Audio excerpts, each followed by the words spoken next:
Bapak Ibu yang dikasihi oleh Tuhan Yesus, mari kita baca sama-sama Ayub pasal yang ke-42 ayat yang pertama sampai ayat yang ke-6. Ayub mencabut perkataannya dan menyesalkan diri. Maka jawab Ayub kepada Tuhan, "Aku tahu bahwa Engkau sanggup melakukan segala sesuatu dan tidak ada rencanamu yang gagal.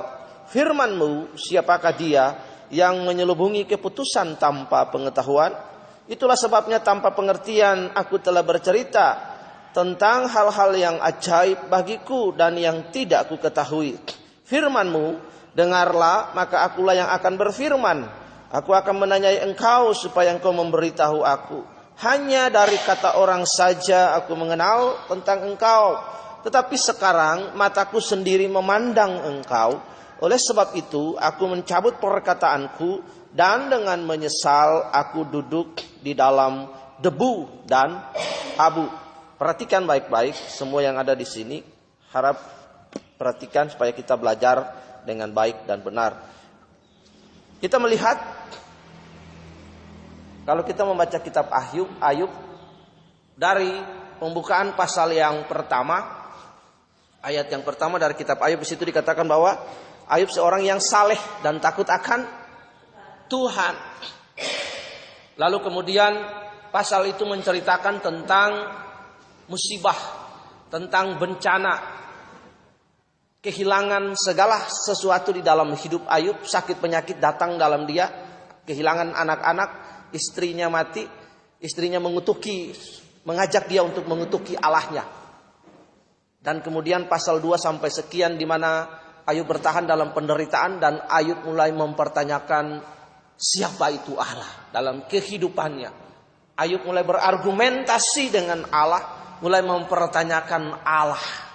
Lalu ayat itu juga menceritakan tentang debat, tentang rekan-rekan Ayub. Tolong dimatikan LCD-nya ini karena tidak berfungsi. Rekan-rekan Ayub mengajak Ayub memberitahukan tentang kebenaran semu, kebenaran menurut mereka yang mereka pahami tentang Allah. Lalu pada ayat yang ke-42 ini kita melihat sebuah pernyataan yang luar biasa dari ayat yang kelima. Setelah perjalanan panjang kehidupan Ayub dalam penderitaannya, pada ayat yang ke-42 di situ dikatakan, "Hanya dari kata orang saja aku mengenal, aku mendengar tentang Engkau, tetapi sekarang mataku sendiri memandang Engkau." Kita mengenal sebuah istilah, Bapak Ibu, anak-anak yang dikasihi oleh Tuhan Yesus, yang sering saya kumandangkan dari tempat ini, bahwa kalau menjadi orang Kristen itu jangan kita menjadi orang Kristen yang teoritis, tetapi dalam perilaku kita itu ateis praktis. Ini yang dialami oleh Ayub. Perhatikan dulu Ayub. Teoritis, kata teis itu berbicara tentang Allah. Ayub dikatakan dia saleh, dia benar. Tapi kebenaran macam apakah yang Ayub miliki? Dalam perjumpaan Tuhan Yesus dengan seorang kaya, anak muda yang kaya, Tuhan berdialog, Tuhan berdiskusi dengan pemuda itu. Dikatakan bahwa, "Guru, apa yang engkau mau aku lakukan supaya aku selamat?" Tuhan Yesus bilang, "Kasihilah Tuhan Allahmu dengan segenap hatimu." Dia bilang, dan dia berkata, dia menyahuti Tuhan. "Tuhan, dari sejak muda aku melakukan hukum Taurat." Karena memang yang berlaku pada zaman itu adalah hukum Torah, the law. Torah itu ada 613 mitzvot, ada mispayim, hukum agama, mispayatin, hukum sipil. Dijalankan dengan begitu ketat oleh orang Yahudi. Kemudian dia berkata, "Aku tidak membunuh, aku tidak mencuri dan lain sebagainya." Tapi Tuhan berkata, "Oke, baiklah, engkau sudah lakukan semua itu, pergilah, jualah hartamu dan ikutilah aku."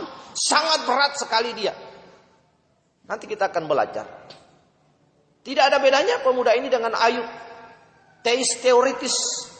Kebenaran yang dia miliki adalah kebenaran secara knowledge, pengetahuan. Kebenaran secara moralitas. Memang moralitas itu baik. Tetapi melakukan kehendak Allah juga sesuatu yang paling penting sekali dalam kehidupan kita. Jika dalam kita berurusan, berperkara, mengiringi Tuhan Yesus, kehendak Allah itu begitu penting. Kehendak Allah, kemauan Allah, keinginan Allah. Untuk kita menjadi serupa, segambar dengan dia dan melakukan kehendaknya. Karena nanti kita lihat ada pertumbuhan rohani. Dari anak-anak, dari balita, dari remaja, anak-anak, teknon kepada nepios kepada notos kepada huios. Anak-anak, remaja, kemudian pemuda, kemudian naik Prince of God, kita melakukan kehendak Allah. Jadi bagaimana seseorang mengalami Tuhan secara langsung? Kalau seseorang mengalami Tuhan, yang pertama dia harus memiliki persekutuan dengan Allah. 1 Korintus pasal yang pertama ayat yang ke-9 berkata bahwa Allah memanggil kita untuk memiliki persekutuan dengan Kristus. Dari kisah Ayub ini kita melihat bahwa begitu rapuhnya iman Ayub, begitu rapuhnya pengertian Ayub tentang Allah. Siapa itu Allah? Karena itu dalam hidup kita harus mempertanyakan siapa itu Allah? Apa keinginannya bagi saya? Apa yang dia tuntut dari kehidupan saya? Pengenalan akan Ayub, kesalehan akan Ayub adalah kesalehan yang moralitas saja. Sama seperti anak muda ini. Akhirnya ketika ada proses datang dalam kehidupannya, maka dia mempertanyakan keberadaan Allah dalam hidupnya. Ayat ini mengindikasikan bahwa benar Tuhan, selama ini aku hidup, selama ini aku punya pengertian berdasarkan pengertianku sendiri. Mungkin juga berdasarkan pengertian kata orang. Tetapi aku sendiri tidak berjumpa dengan Allah. Aku sendiri tidak mengalami Allah dalam hidup ini. Inilah yang diinginkan Tuhan dari kehidupan kita lewat berbagai peristiwa hidup.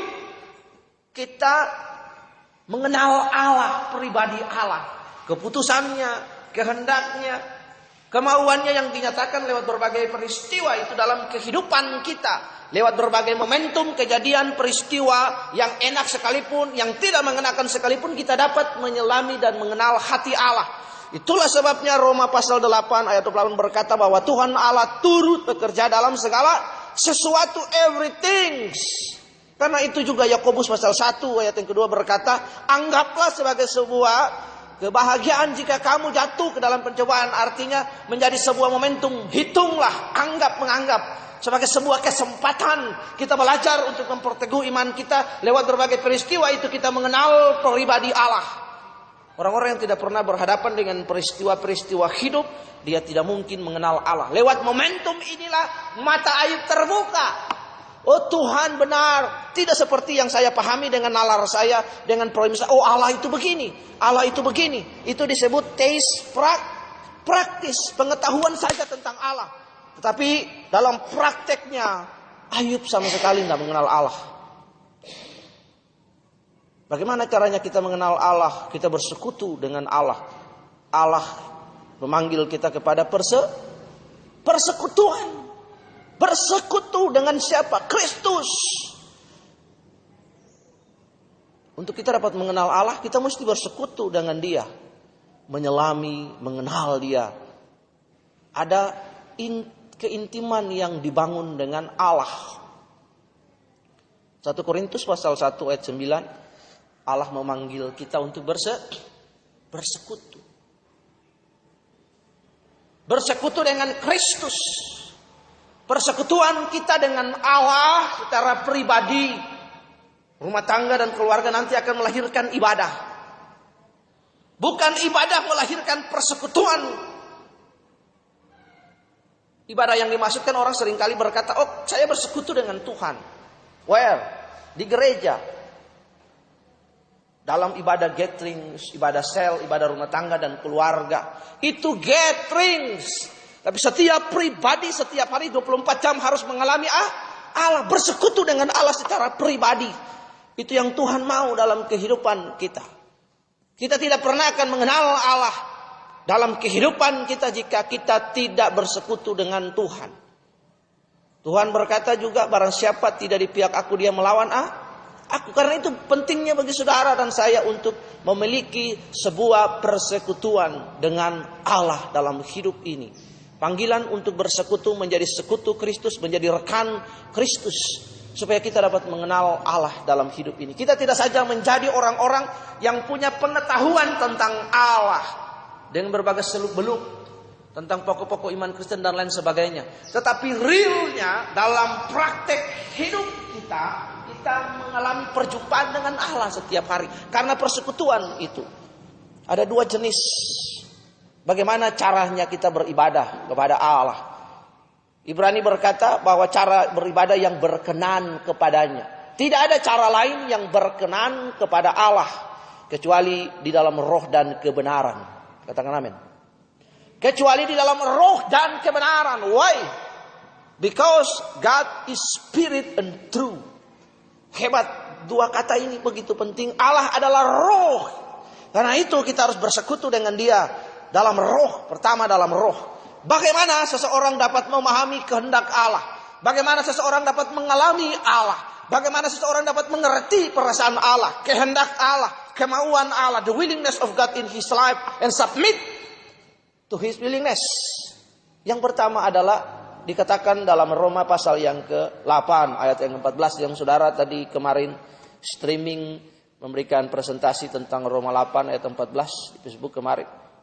Ayat 14 berkata bahwa jika kita anak Allah, maka kita dipimpin oleh roh Allah. Kata dipimpin itu sebuah tindakan aktif agone, akar katanya ago. Dipimpin itu intens konflik. Sebelum seseorang dipimpin oleh roh Allah, maka terlebih dahulu dia harus menang atas konflik antara sarkos, antropos, manusia dagingnya itu kedagingan karnal, kemauannya sendiri harus dimatikan, takluk. Dia harus menang atas keinginan daging karnal, keinginan mata, keinginan tubuh ini kehendaknya supaya dia dapat menaklukkan diri kepada kehendak Allah. Manusia ini punya kehendak bebas, tatanan yang Allah sudah diciptakan dalam kehidupan kita. Untuk seseorang memiliki persekutuan dengan Allah, dia harus rela melepaskan segala sesuatu dan mengikuti Tuhan. Mengikuti Tuhan itu juga nggak gampang. Menjadi murid artinya meninggalkan segala sesuatu, mengikuti pribadi yang lain, mengikuti orang lain, belajar dari dia, pola hidup, lain sebagainya. Dunia ini sudah jatuh ke dalam dosa. Manusia punya premis yang salah. Untuk bersekutu dengan Allah kita harus meninggalkan segala sesuatu, menjadi serupa dengan dia. Setelah meninggalkan segala sesuatu, kita juga harus dipimpin oleh roh Allah. Itu cara ibadah yang berkenan, memahami kebenaran, dipimpin oleh roh Allah. Jika kita sudah menang atas berbagai-bagai proses hidup ini, dengan mudah kita akan dipimpin oleh roh Allah. Roh Kudus tidak merasuk manusia seperti setan, roh jahat dan lain sebagainya. Roh Kudus membimbing, mengarahkan, menuntun sehingga manusia itu membuat pilihan-pilihan dalam hidup. Jika roh Allah itu datang dalam Yohanes pasal 16 ayat 8, maka roh Allah itu menginsafi manusia akan dosa, akan kebenaran, memberikan pilihan bagi kita dalam ibadah, dalam roh dan kebenaran. Dalam kebenaran, siapa itu kebenaran? Kebenaran itu adalah pribadi Allah sendiri, Kristus itu sendiri. Saya begitu kagum sekali dengan pernyataan ini. Mencari referensi, sejarah, dan lain sebagainya. Tuhan Yesus berkata, akulah jalan kebenaran dan kehidupan. Satu-satunya pribadi Allah, manusia yang pernah menyatakan, akulah jalan kebenaran dan kehidupan. Hanya pribadi Yesus sendiri. Dengan demikian pernyataan ini menutup kemungkinan, menutup pernyataan yang lain. Dan menjadikan Yesus tunggal satu-satunya jalan dan kebenaran dan hidup. Tidak ada seorang pun yang sampai kepada Allah tanpa melalui Kristus. Tidak ada seorang nabi. Tidak ada seorang nabi pun di dunia ini yang bisa berkata, akulah jalan kebenaran. Mereka mengajar tentang kebenaran dan moralitas. Sampai di situ saja. Tapi tidak pernah berkata, akulah kebenaran. Karena itu kebenaran yang kita pahami bukan kebenaran logika, understanding, tidak. Tapi kebenaran yang dimaksud adalah bukan kebenaran sebuah retorika, tapi kebenaran yang dimaksud adalah pribadi Allah itu sendiri. Kebenaran itu sebuah pribadi. The personal of Christ, He is the true. Akulah kebenaran. Kebenaran-kebenaran yang di luar Kristus itu bukan kebenaran. Akulah kebenaran, akulah jalan, kebenaran dan hidup. Jadi kita beribadah kepada Allah, bersekutu dalam roh dan kebenaran. Itu dua hal yang prinsipil bagi kita. Karena itu di dalam kita berurusan dengan Allah, musik, sound, lighting, liturgi bukan menjadi hal yang penting bagi kita. Tapi fokus kita, objek kita kepada pribadi Allah itu. Berapa banyak dari antara kita ketika musiknya tidak bagus, hati kita nggak senang, nggak mood. WL-nya nggak bagus, hati kita nggak senang, nggak mood. Apakah Tuhan hadir ketika seorang memimpin pujian? Tuhan hadir karena dia berurusan dengan umat. Tuhan berkata di mana 2-3 orang berkumpul dan berseru dalam namaku, di situ Tuhan hadir. Dalam ibadah-ibadah ini, liturgi tidak menjadi penting bagi kita. Tapi Kristuslah yang harus kita perhatikan, yang menjadi sentral, yang menjadi fokus dari ibadah kita. Adalah Yesus Kristus itu sendiri dan bukan yang lain. Semua liturgi, semua tata cara yang lama, Yudaisme dan lain sebagainya yang dibuat manusia, bahkan sampai masa kini, itu hanya formalitas dan lain sebagainya. Itu tidak membuat Tuhan hadir dalam hidup ini. Salah satu syarat agama adalah ada tata cara beribadah liturgi. Tuhan tidak menggunakan tata cara, liturgi, dan lain untuk berurusan dengan manusia. Dia berhadapan dengan manusia secara langsung. Kekristenan adalah jalan hidup. Karena itu mari kita menjadi anomali. Hanya 2. Bagaimana kita dapat mengenali Allah? Yang pertama, kita bersekutu dengan Allah. Ayub mengenali Allah, dikatakan dia saleh. Dia saleh. Tetapi ketika ada proses kehidupan, hampir saja mungkin bisa saja Ayub menyangkal Allah pada momen waktu itu. Bisa. Saya kagum sekali dengan pribadi Ayub karena Ayub kehilangan 10 anak. 3 laki-laki, 3 perempuan, 7 anak. Semua harta bendanya ludes dalam 1 hari itu. Apakah seseorang tidak stres? Tidak gila? Hari ini kita melihat ada begitu banyak orang yang gila dan stres. Tidak jadi anggota DPR, gila dan stres. Dibuleleng, digerogak, gila. Perempuan berjalan telanjang karena stres. Semua harta bendanya ludes, tidak menjadi anggota DPR kabupaten maupun provinsi. Semua harta bendanya habis. Harta benda habis, gila. Ayub menjadi orang yang terkaya di tanah Uz waktu itu. Ayub secara sosial, harkat martabat, kedudukan terpandang. Orang yang saleh waktu itu, takut Tuhan waktu itu. Tapi bagi Ayub hanya teoritis saja. Untungnya dia tidak menyangkal Allah. Istrinya menyangkal Allah. Kutuki Allahmu dan matilah. Dan Ayub berkata, hai perempuan gila, apakah engkau mau menerima yang baik saja? Nah, seringkali kan kedangkalan pengiringan kita dalam memahami Allah dalam hidup ini seperti istri Ayub. You just want to receive the good things in her life. Suddenly the bad thing comes into her life. He reject. Ada tiba-tiba hal-hal yang tidak diinginkan datang dalam hidup ini. Bagaimana respon kita?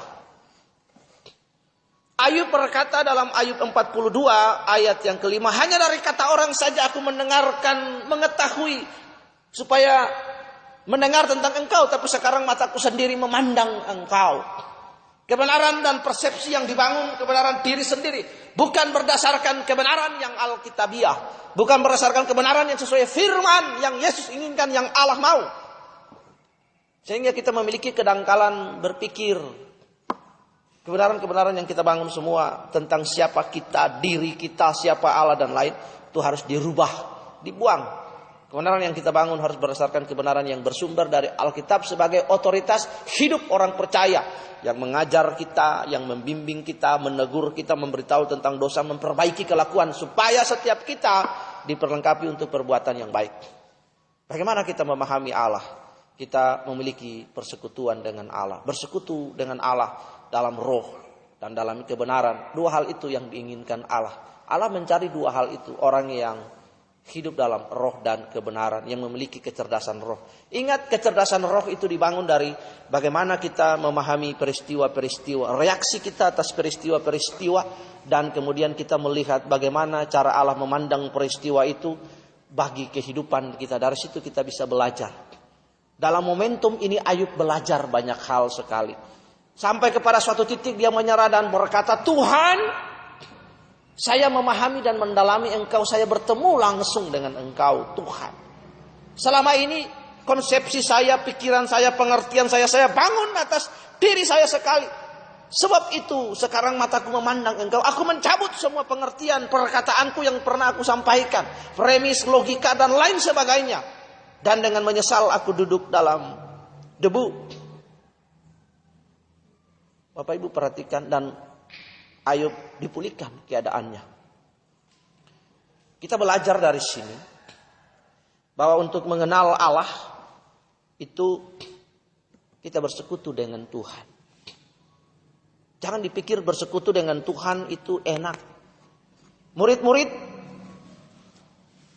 yang pertama 3 tahun mereka mengikuti Tuhan Yesus, mengiring Tuhan Yesus. Kekristenan itu sesuatu yang sangat berbeda. Anak-anak, Bapak Ibu, remaja perhatikan. Mengikuti Yesus tidak gampang. Yesus dengan jujur memberitahukan kepada mereka bahwa nanti kalau mereka ikut Dia pasti ada proses, ada penderitaan, ada penganiayaan. Tidak gampang.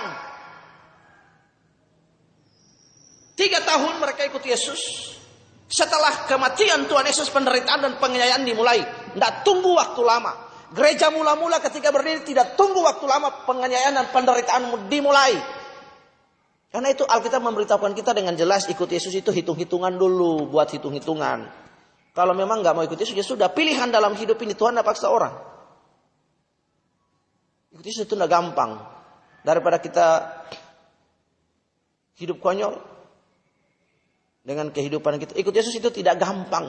Suruh hitung-hitungan dulu. Gereja pertama berdiri perdana, habis itu dah itu waktu lama penganiayaan terjadi. Jadi ikut Yesus lewat berbagai peristiwa hidup dalam pengeringan kita akan Yesus, maka pengertian kita, premis kita, hidup kita diwarnai oleh keputusan-keputusan yang kita buat berdasarkan advokasi Roh Kudus, Roh Allah di situ. Kita dapat mengenali Allah lewat perbuatan-perbuatannya, lewat berbagai kejadian. Allah turut bekerja dalam berbagai peristiwa, momentum, kejadian apapun untuk mendatangkan kebaikan, mendatangkan pengertian kepada kita. Karena itu, mari kita buka dalam Yakobus pasal 1. Bapak Ibu lihat di situ.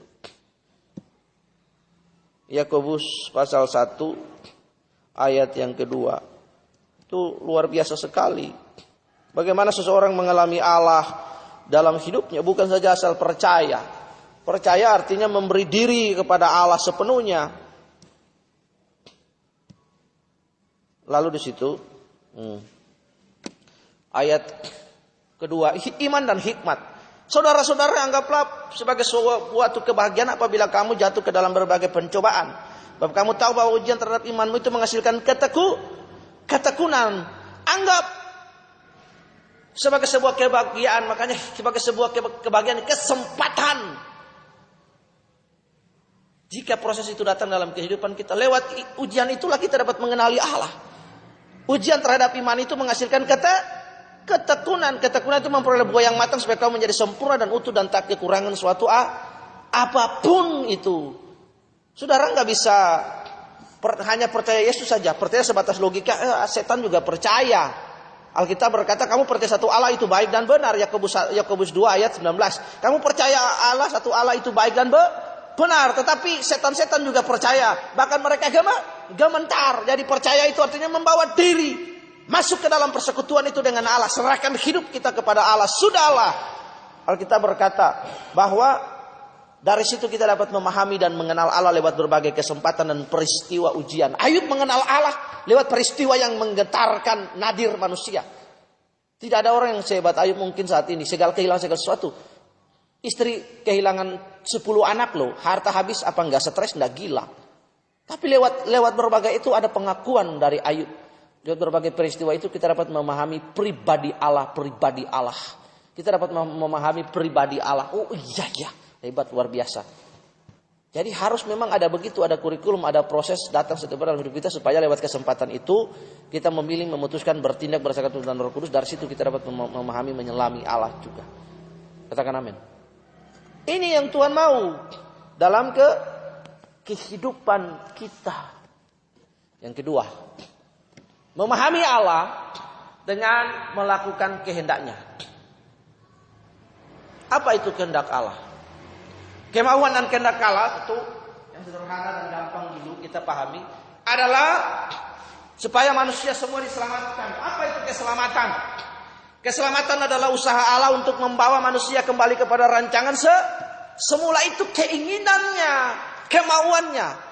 Nah, sebagai gereja perjanjian baru, Alkitab berkata bahwa manusia semua jatuh dalam dosa. Keinginan dan kerenduan Allah mengembalikan manusia itu kembali kepada porsinya yang tepat lagi. Karena itu kemauan Allah, satu, kita menjadi serupa, segambar dengan Allah, dengan Kristus. Sebagai yang sempurna itu, kita menjadi serupa, segambar dengan Kristus.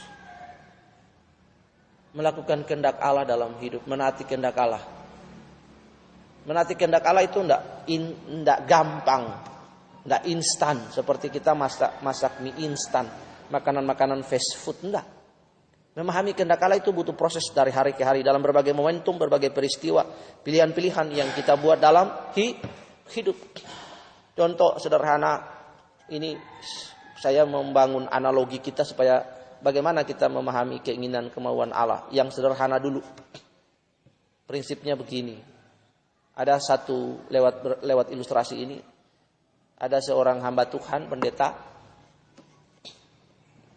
Dia diundang oleh seorang wanita untuk konseling. Setelah pendeta itu berkhotbah, pendeta turun dari mimbar. Wanita ini berkata, "Pak Pendeta, boleh saya minta konseling nanti pada hari ini jam ini." Dia seorang wanita businessman, single parent. Lalu pendeta bilang, "Oke, baik Ibu." Reputasi wanita ini juga pendeta sudah tahu juga. Pendeta bergumul dan berdoa, tetapi peringatan Tuhan, Roh Kudus mengadvokasinya, memberikan pilihan. "Pendeta, kamu jangan pergi," kata Roh Kudus. Pendeta ini bilang, "Tidak apa-apa Roh Kudus, ini saya sudah janji. Masa saya ingkar janji sama dia? Saya harus pergi, ini pelayanan." Roh Kudus enggak menyelah. Pendeta ini pada hari yang ditentukan, pendeta ini pergi. Setelah wanita itu menanti di lobi hotel, dia SMS, "Pak Pendeta, minta maaf. Saya perut agak mules nih. Saya kalau boleh di kamar saja. Tidak apa-apa Pak Pendeta. Kita sudah dewasa, ini saya hanya konseling minta doa." Roh Kudus berkata lagi, "Hai anakku, jangan engkau pergi." Roh Kudus mengingatkan. Dia berdebat dengan Roh Kudus. "Oh, enggak apa-apa. Ini sudah pelayanan kadung, sudah sampai di hotel." Dia naik ke atas. Dia naik lift, Roh Kudus mengadvokasi supaya dia buat pilihan. Ingat, kehendak bebas itu tatanan yang sudah diciptakan oleh Allah. Pilihan kita untuk mengikuti Allah apa enggak, ya. Jadi di situ dia naik ke lift, dia tekan lagi. Roh Kudus ingatkan dia enggak mau. Sampai depan kamar. Di lorong itu depan kamar, dia Roh Kudus berkata lagi, "My son, anakku, jangan." Roh Kudus, ini sudah pelayanan, ini orangnya butuh, apalagi lagi sakit. Akhirnya ketika dia pegang gagang pintu kamar hotel, Roh Kudus bilang, "Oke bro, karena itu pilihanmu, kita di sini saja pertemanan kita. Di sini aja sampai hubungan kita." Dia buka pintu, dia masuk. Yang terjadi masuk adalah dia berzina dengan perempuan itu. Perhatikan, menaati kehendak Allah bagi dia udah keinginan Allah tuh jangan pergi. Dia mau. Kita harus pahami. Kadang-kadang ada sebuah kejadian dan peristiwa itu yang menuntun kita supaya kita memahami kehendak Allah. Kalau Roh Kudus sudah bilang jangan pergi, tapi pergi. Tiba-tiba kita mau pergi juga. Roh Kudus misalnya kita mau ke Denpasar, Roh Kudus bilang udah nggak usah pergi. Udah sampai di jalan di depan sana ban pecah. Kita harus paham juga. Oh Tuhan, ada apa ya? Tapi karena ngotot mau pergi sudah, cari tambal ban, tambal yang cepat. Bilang perlu beli ban baru, tambal ban baru, pergi. Di mana sampai di jalan lagi ada kecelakaan, disenggol mobil, diserempet mobil. Sudah 2 kali loh. Itu Allah kasih tanda, tidak sadar-sadar juga, pergi lagi. Kita harus paham keinginan kemauan Allah dalam hidup ini. Nah, dalam Roma 8 kemudian juga dalam Galatia dikatakan bahwa orang yang dipimpin oleh Roh Allah adalah anak Allah. Untuk kita dapat memahami Allah, kita harus tahu keinginannya, kemauannya seperti apa. Seperti seorang istri dan seorang suami bergaul, seorang ayah mengetahui segala seluk-beluk tentang anaknya, seorang istri dia tahu seluk-beluk tentang anaknya. Iya kan? Di sini tompel suaminya, ulang tahun suaminya, nama latar belakang semua keluarga besar. Nah, di sebelah sini ada korengnya, di sebelah sini ada kuratnya. Iya, di mana lagi? Semua detail-detail tubuh itu dia tahu. Ini ada koreng, parutan, segala macam. Dia tahu segala macam. Iya, hafal dalam hidup ini. Dia tahu karena dia bergaul dengan Tuhan. Cara bergaul yang sederhana adalah kita ikuti kemauan Tuhan dalam hidup ini. Nah, tadi dikatakan bahwa ago-agone. Jadi intens konflik. Lewat berbagai peristiwa hidup, di situ kita memilih, memutuskan ikut kemauan dunia, kemauan keinginan daging ini karnal, keinginan-keinginan kita manusia berdosa ini, atau kemauan Allah. Seiring waktu berbagai peristiwa dan momen hidup itu datang mewarnai dinamika hidup, kita buat keputusan. Apakah pilihan saya, apakah keputusan saya itu sesuai dengan kemauan Tuhan, apa tidak? Jika sesuai dengan kemauan Tuhan, maka kita dapat memahami siapa itu Allah. Dari maunya saja kita tahu, oh iya Tuhan tuh maunya begini, Tuhan tuh enaknya begini ya, Tuhan tuh begini. Istri saya maunya begini. Saya tahu seluk-beluk tentang istri, keinginannya dia, makanan enaknya dia apa, gitu. Dari kita intim dengan Tuhan, bergaul memahami Allah. Itu. Jadi perlu sekali juga, memang benar perlu pemahaman kita tentang pokok-pokok iman Kristen secara teologis. Kita benar, kita baik, kita punya pemahaman yang dalam. Tapi tidak sampai sebatas teoritis. Kita harus dalam juga dalam praktika bagaimana mengenal Allah tidak saja secara retorika, teori. Tapi mengenal Allah secara real, nyata. Ayub selama ini kan retorika. Tapi setelah segala sesuatu yang terjadi dengan peristiwa itu dia sadar, oh iya Tuhan. Lewat peristiwa itu dia sadar, dia menyelami Allah. Sekarang saya tahu tentang Allah. Kemarin itu premis saya, logika saya, manusia saya, pengertian saya dibuang jauh-jauh pengertian itu. Sekarang Tuhan, saya mengenal Engkau. Hebat kalau kita bisa begitu. Makanya kita kalau bergaul intim dengan Allah, karena Tuhan sendiri berkata orang yang bergaul intim dengan dia mengenal dan kasih aku mengenal orang yang bergaul intim. Itu bergaul intim dengan Allah tuh memahami maksud, keinginan dan kerinduan Allah. Itu yang Tuhan mau. Jadi ada berbagai-bagai peristiwa hidup yang hadir dalam hidup kita. Di situ kita memiliki kecerdasan roh. Jadi kalau ada peristiwa-peristiwa hidup yang dimana peristiwa hidup itu kita memilih, kita bertindak berdasarkan pilihan Alkitab. Apa kata Alkitab? What's the Bible tells? Ya, to my problem, to my struggle. Dari situ apa kata Alkitab, pilihan, apa keinginan Allah, pilihan yang saya harus buat atas keputusan kehendak peristiwa itu. Dari situlah kita cakap peristiwa hidup kita. Kita cakap memiliki kecerdasan roh untuk memilih. Oh ini yang Allah mau tuh begini, yang Allah nggak mau tuh begini. Keakraban dan keintiman untuk mengikuti itu butuh waktu, butuh proses. Seiring dengan kita taat kepada kemauan, semakin kita taat kepada keinginan, kemauan Allah, kita akan dipimpin oleh Roh Allah dengan mudah. Dengan gampang Allah kasih tahu kita. Yohanes, lakukan ini. Kita dengan gampang berkata, yes, sir. Yang kedua, keinginannya kita lakukan dalam hidup ini. Keinginan kemauan Allah. Ingat, Tuhan itu master dan kurios bagi kita. Tuhan itu Tuhan kita. Dia Tuhan Yesus, juru selamat, iya benar.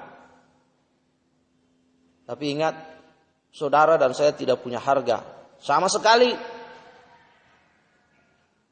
Saudara dan saya dibeli. Alkitab berkata bahwa saudara dan saya dibayar lunas dengan darah Tuhan. Kalau saudara dan saya adalah orang yang dahulunya tergadai oleh dosa, Roma 3:23 berkata bahwa semua manusia telah kehilangan kemuliaan Allah. Karena manusia sudah jatuh ke dalam dosa akibat pelanggaran dan Hawa dan Adam buat. Lalu Yohanes 3:16 berkata, karena begitu besar kasih Allah akan dunia ini sehingga dia mengeluarkan yang tunggal supaya setiap orang yang percaya kepadanya tidak binasa, melainkan memperoleh hidup yang kekal. Jadi ketika Tuhan Yesus berkata, tetelestai, finish, saudara dan saya yang tergadai itu lunas dibayar. Kalau dalam bahasa yang sederhana, okelah saudara terbeli oleh Allah. Tergadai oleh kuasa dosa itu, dibeli oleh Allah, dibayar lunas. Dengan apa? Dengan nyawa, dengan hidup, dengan darahnya. Redeemed, ketertebusan terjadi. Saudara menjadi milik siapa? Milik milik Allah, bukan milik diri sendiri. Ku telah mati dan tinggalkan cara hidupku yang lama, semuanya sia-sia dan tak berarti lagi. Hidup ini ku serahkan pada mezbah-Mu ya Tuhan. Jadilah padaku seperti yang Kau ingini. Ketika Tuhan berkata tetelestai, it means finish. Saudara, saat itu juga menjadi kepunyaan Allah. They belonging to God. Menjadi milik kepunyaan Allah. Karena itu yang kita lakukan adalah melakukan kehendak majikan kita, bos kita. Tuhan Yesus disebut Kurios. Kurios itu, kata itu dipakai untuk Kaisar Alexander the Great. Alexander the Great itu Alexander Agung, raja yang menguasai seluruh dunia. Waktu itu paling besar 4 wilayah. Timur Tengah, Arab, Eropa, semua Afrika dia kuasai. Hebatnya, nama itu dilekatkan juga oleh penulis Alkitab. Yesus itu Kurios, artinya master, yang disembah, Tuhan. Jadi Yesus Kristus itu adalah Tuhan kita. Kita harus hormat kepada Dia.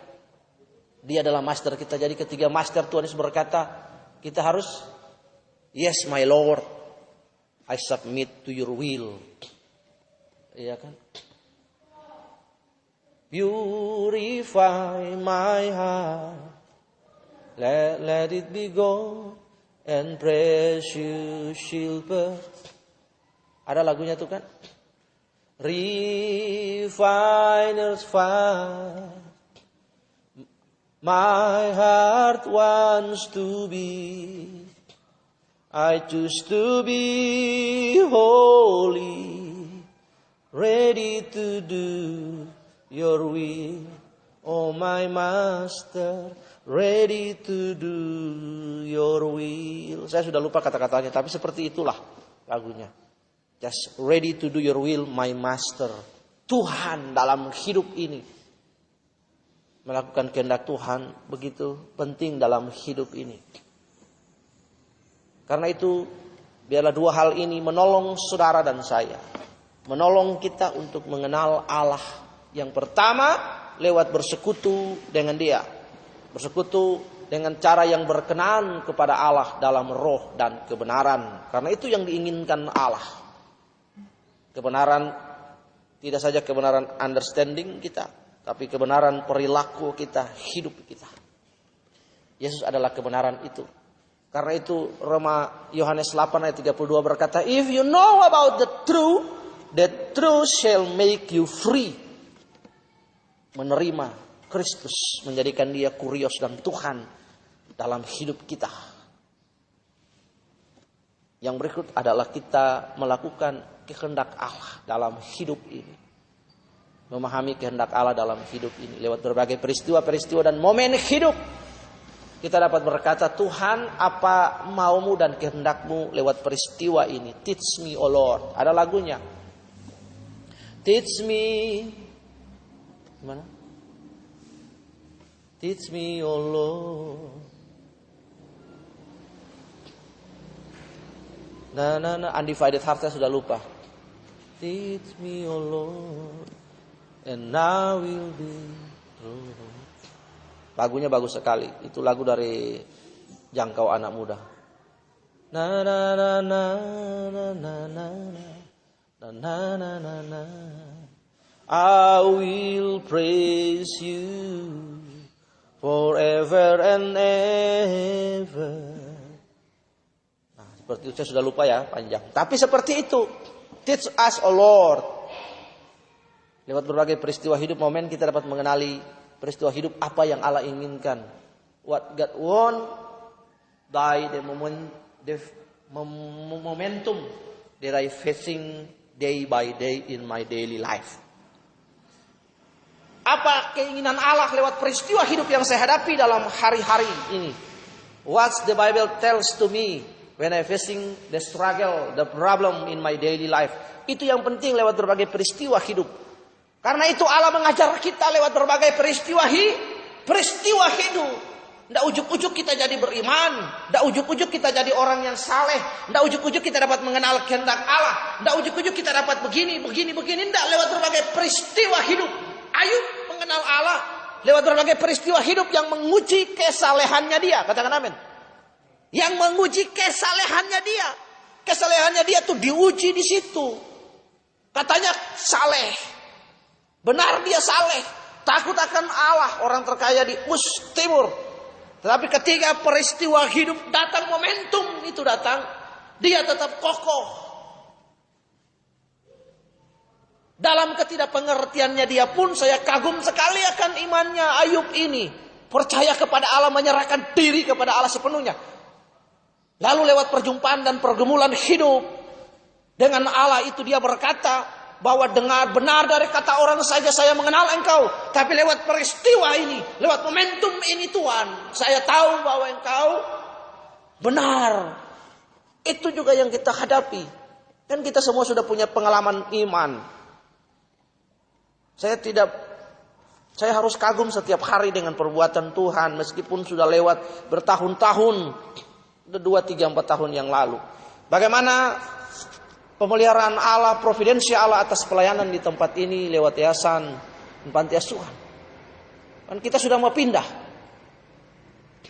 Apakah kita tahu Allah itu hebat? Hanya sekedar kita baca di Alkitab? Iya, kita harus baca di Alkitab.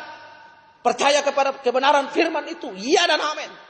Tapi kita juga harus melihat dan mengalami bahwa benar hidup kita, providensi Allah itu berlaku dalam kehidupan kita bagi orang-orang yang serupa dengan Tuhan Yesus, segambar dengan Dia. Hebat, luar biasa ini. Kita harus ingat Allah menolong kita. Kemarin, hari ini, dan sampai selamanya. Secara manusia kita khawatir, iya.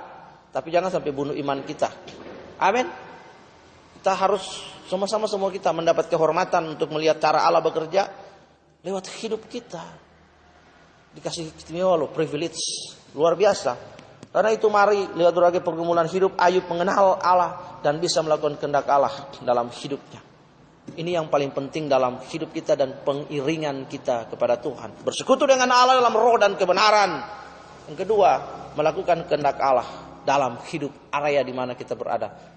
Bagaimana cara saya memahami kehendak Allah?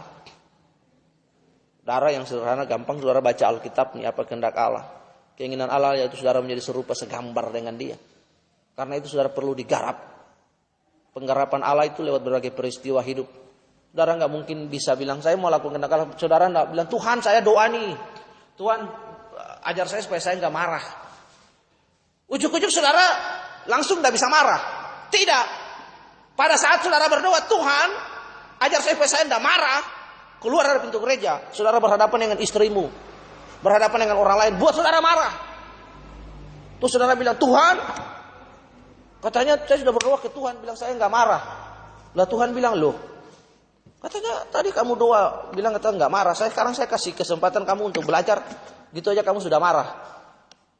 Berhenti marah nggak instan. Proses. Lakukan kehendak Allah juga begitu, nggak instan. Agone. Every day by day we learn how to submit the willingness of God. Setiap hari kita belajar bagaimana untuk menaklukkan diri kita. Melakukan kehendak Allah. Menang atas berbagai peristiwa-peristiwa hidup. Pilihan, karena itu pilihan-pilihan yang kita buat harus pilihan-pilihan yang benar. Kalau pilihan-pilihan yang benar itu didasari dengan pemahaman kita akan kebenaran Allah dan keinginan Allah dalam kehidupan kita. Biarlah dua kebenaran ini menuntun kita, mengarahkan, membimbing kita supaya kita dapat memahami Allah dalam berbagai hidup kita yang kita hadapi. Tunduk kepala, kita berdoa. Tuhan Yesus, kami mengucap syukur kepada Engkau atas kebenaran firman ini. Tuhan, ajar kami seperti Matius 7, di mana ketika kami mendengar firman, kami belajar untuk melakukannya. Dengan demikian kami membangun kehidupan kami di atas batu karang yang teguh. Berbagai hujan badai datang, pergumulan hidup datang, Tuhan melanda ke tempat penjuru, rumah tetap kokoh. Tapi kalau kami tidak melakukan kebenaran, seperti kami membangun fondasi hidup kami di atas pasir. Karena itu biarkanlah Yesus menjadi fondasi kebenaran kami. Berdoa dan mengucap syukur hari ini, minta tolong Roh Kudus mengadvokasi kami sehingga pilihan-pilihan, keputusan-keputusan yang kami kerjakan, tindakan yang kami ambil, itu sesuai dengan apa yang Tuhan mau. Di dalam nama Tuhan Yesus. Terima kasih buat semua dinamika hidup proses yang kami hadapi. Tuhan, ajar kami apa kata Alkitab terhadap peristiwa itu bagi kami. Dan apa keinginan Allah lewat kejadian dan peristiwa itu supaya kami dapat belajar, memahami dan mengenal Engkau. Di dalam nama Tuhan Yesus. Kami berdoa dan kami boleh bersyukur. Haleluya, haleluya. Amin.